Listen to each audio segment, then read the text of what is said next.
Alright, so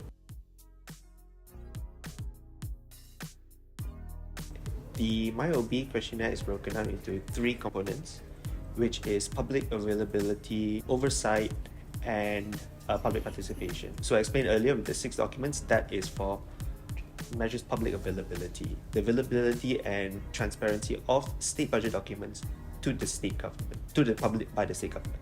The second is oversight, which looks into just the capabilities of the state assembly to monitor the state and on other aspects like the availability of state assembly committee reports like the PAC report. And the third is, our newest one, is public participation, the ability of the public to participate in the budget process. So each question will have either 2 options or 4 options. So 2 options, the answer be either 0 to 100, A or B, or there are 4 options. Options be A, B, C, D. So be 4 options, they range from 0 to 100. The questions that are either 0 or 100, those are questions where we ask whether does this document exist or not. So they can only be a yes or no question. For questions that are more nuanced, that look at, say, the level of detail of the state budget, that will be on the more nuanced scale. That is just available or not.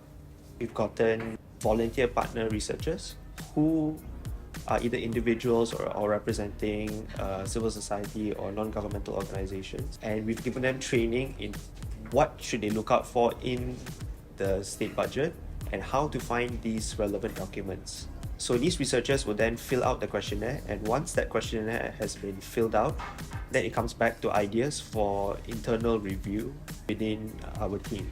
Once the internal review is complete, then it goes to more experienced and knowledgeable people who know a lot more about the state budget process and state budget documentation, for them to look through and to assess whether the answers given by the researchers and by our internal review is accurate.